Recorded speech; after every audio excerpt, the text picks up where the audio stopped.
Would you like to see football wherever you are in the world?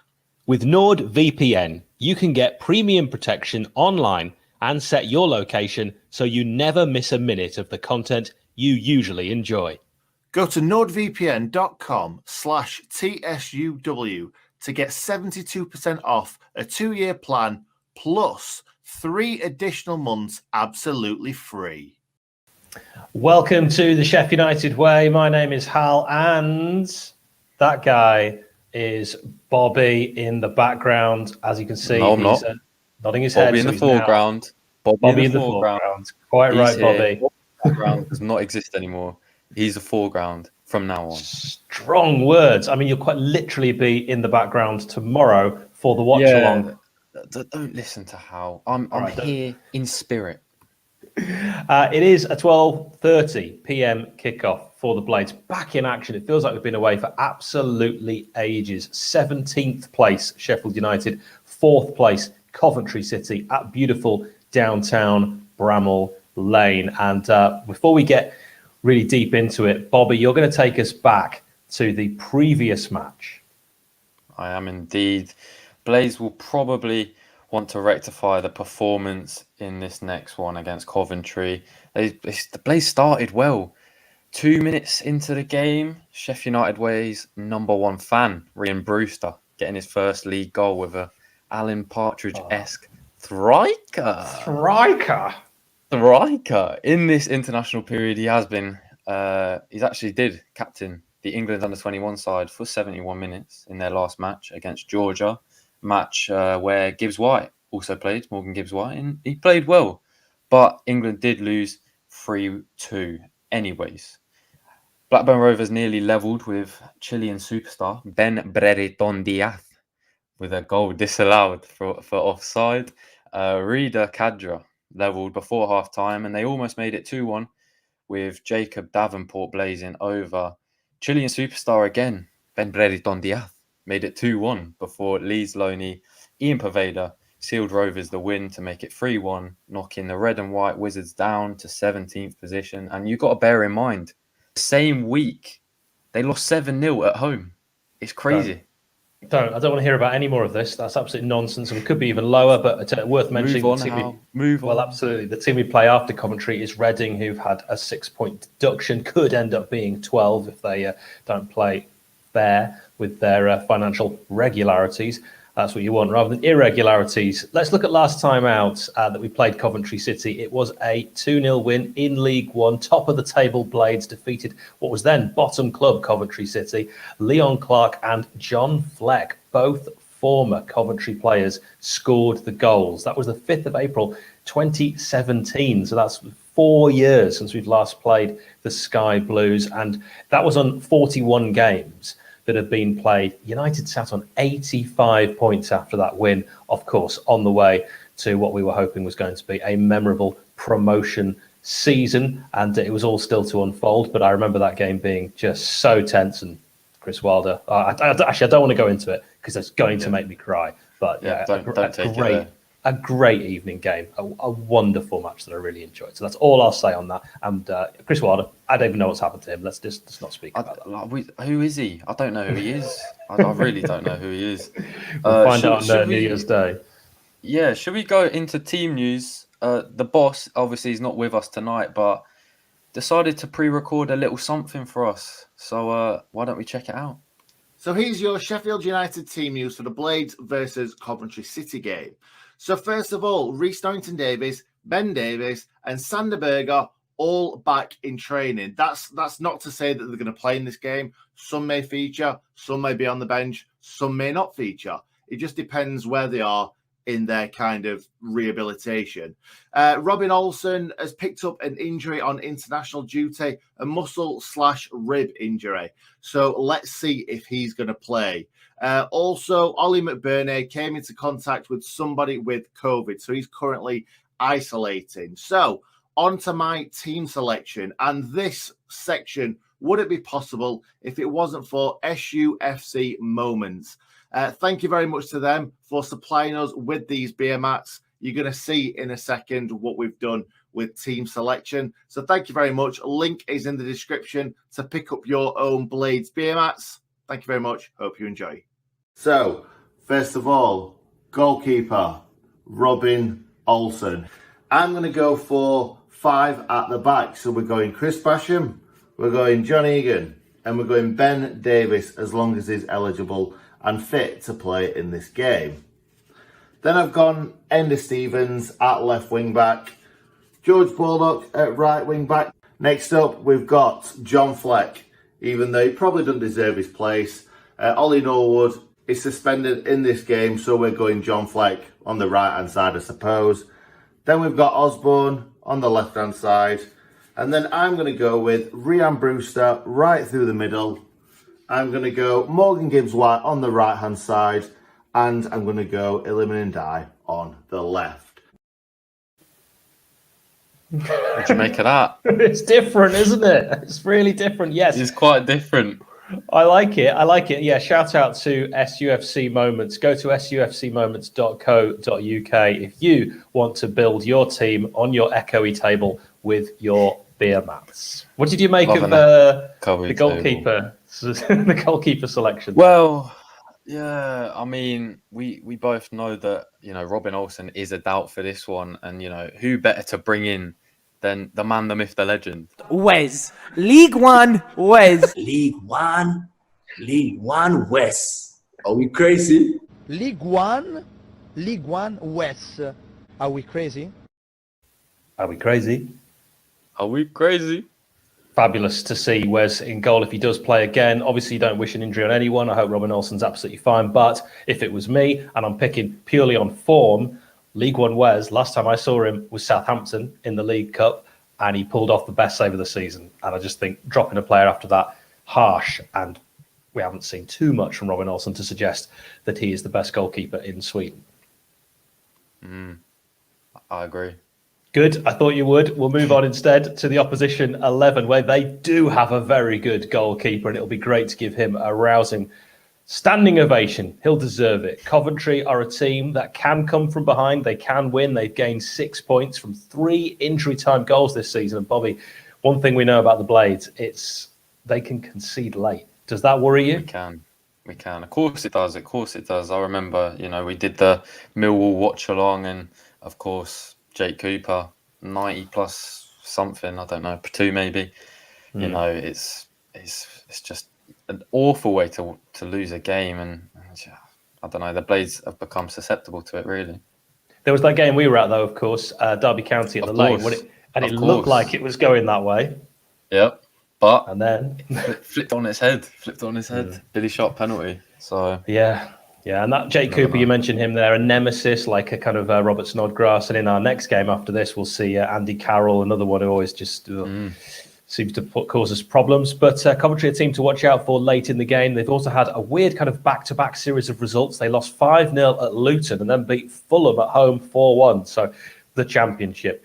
Last match, they beat Bristol City 3-2, a second-half brace from Matt Godden and a goal from Callum O'Hare, who's a really wonderful player. That sealed the deal for Mark Robins' side. Blades, as we know, not as high up in the table as we'd like. Coventry, if we look at the kind of home and away table, the Blades are 19th in the home table and Coventry are 18th in the away tables. That's what I'm talking about with those tables. So draw your own conclusions. Our XG, though, is top 6. The numbers don't equate to our league position. It is. It really doesn't make any sense. And, I keep mentioning Reading. They are the team we're going to play after this.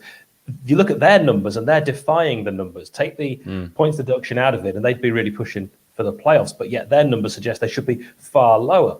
The Sky Blues will be without experienced attacker Martin Waghorn and centre-back Jake Clarke-Salter. Dutch left-back Ian Matson is suspended, like Oliver Norwood is for United. So I'm going with the predicted lineup of Simon Moore in goal. I'm not going to do the kind of thing that the Blades tend to do, like Gary Sinclair, and leave the player that used to play for the club last, because it doesn't really work with the keeper.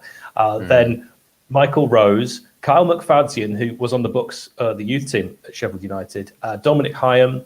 Then we're going with Frankate Dabo, Gustavo Hamer, who really is a talented player, got a cracking long-range shot on him. Ben Sheaf, my parents know his parents. So take that. That almost it almost counts as me knowing him. Never met him. Todd Kane, Callum O'Hare, Victor Gyökeres, and as I already mentioned, that guy who scored against Bristol City twice, Matt Godden. So that is your opposition news. I'm liking it. Score predictions, how would we thinking? I'm going to go 2-1 Blades. I think it's going to be a nervy 2-1. I don't think it's going to be a game for the purist. If we do get a win, it'll be that everyone starts to perform. Particularly, I think the key man will be John Fleck. He'll want to put in a good performance against his old club. He hasn't been playing like he's been playing Jimmy Fleck, not John Fleck this season. Massively Jimmy Fleck. He needs a big game. He needs to return to driving that ball forward. What about you? Well, for this one, I think there's goals in this game, to be honest. Both clubs have only kept 4 clean sheets in all competitions. And, that just tells you something. I'm going with a 3-2 win. I think Morgan Gibbs-White, I think Ryan Brewster, and I think Billy Sharp will get on a score sheet. All 3 different scorers. Let's see what happens. They've had the international break for Slav to go through things with them. So, just got to wait and see till tomorrow at lunchtime. Absolutely. Early kickoffs. We hate them. I tell you one man who's going to have a huge impact in this game. It's the referee, Lancashire's Michael Salisbury. He took charge the last United game at home against Huddersfield. That was the last time we saw him at Bramall Lane. We lost at We lost that game against Huddersfield at home 2-1. Another late goal, Bobby. Nick and I were sat next to each other, heads in hands. So far this season, get this for stats and why I think he is going to be so integral in this game, right? He's refereed only 7 games, yet he's issued 20 yellow cards, Jesus, 5 red cards, and he's given 1 penalty. 7 games, 5 red cards. He's card happy, him. He's very, very card happy. We're not even at Christmas. So that's who I think we should really look out for. Michael Salisbury from Lancashire, the referee for this game. Let's move on to player connections. Bobby, I'm going to let you go first. Me, okay. Well, first of all, I'm going for a fan favourite. I'm going with that boy, Johnny Fleck. We love a bit of John Fleck, don't we? 30 years old, Scottish central midfielder, 5 international appearances for Scotland. He's a product of the Rangers Academy. Back in the day, he was destined for big things, He was one of them, like Championship manager wonder kids. He made his debut for Rangers. He moved to Sky Blues in 2012 from Rangers, following a loan spell at Blackpool. In his first year, he actually played under the current manager, Mark Robbins, in 2012. And at Coventry, he made 162 appearances with 8 goals, got 1 Player of the Year while he was there. And then he moved to Sheffield United. He's had quite a successful spell. He has 205 appearances, 14 goals. He's a 2-time Player of the Year. Obviously, won 2 promotions in 3 years with that Chris Wilder. I mean, who's that? Exactly. I mean, that team that did that. But recently he's been a bit Jimmy Fleck, hasn't he? But how have you got a favourite moment from John Fleck's time?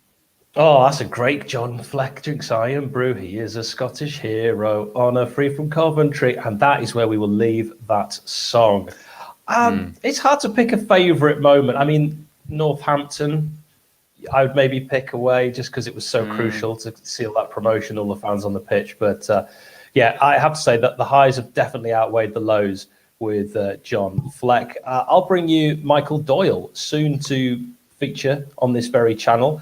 Former captain of the Blades, has played for Coventry before twice, 2003 to 2011, then again for them in 2017, 2019, 188 appearances in the league for the Blades with 9 goals. Michael Paul Doyle from Dublin, remembered very fondly by Coventry City fans. And of course, you might remember that kit that he's wearing there, took us all the way with that fabulous cup run. So that's Michael Doyle, my second choice.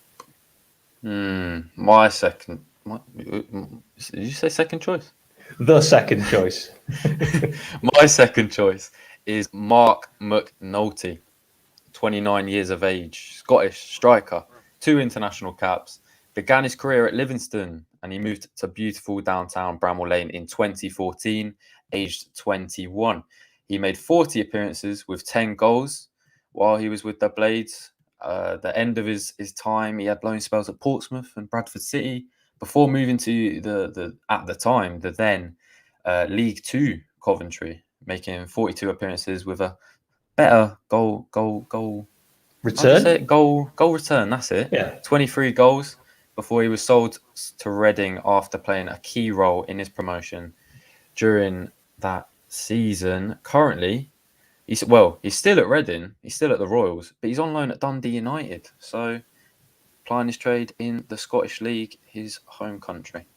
Sparky McNulty. I won't say who. We've got a goalkeeper coming up on the channel who said that the two best finishers in his time at Bramall Lane were from training, McNulty and Che Adams. That's very interesting. It would have been interesting to see those two play up front far more than they did together. But it's that little and little thing, and very rare that the Blades would put two small strikers up top together.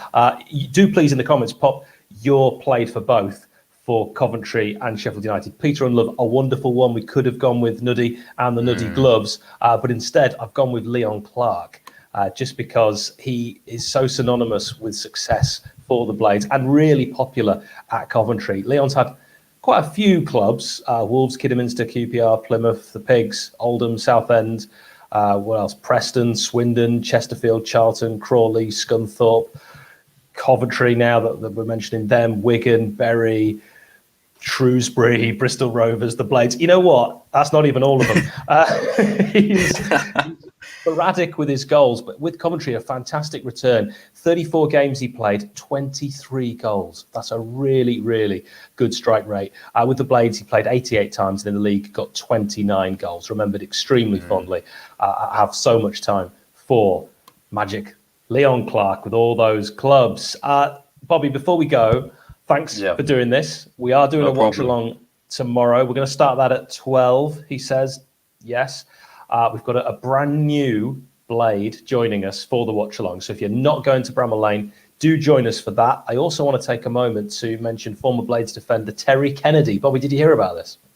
I did hear about this. Yeah, I did. Massive. Amazing. So this is a guy that's basically been, I don't want to make it too grand, but kind of given a second chance. Terry Kennedy has won the national lottery and he's won £1 million, and his career was cruelly cut short by injuries.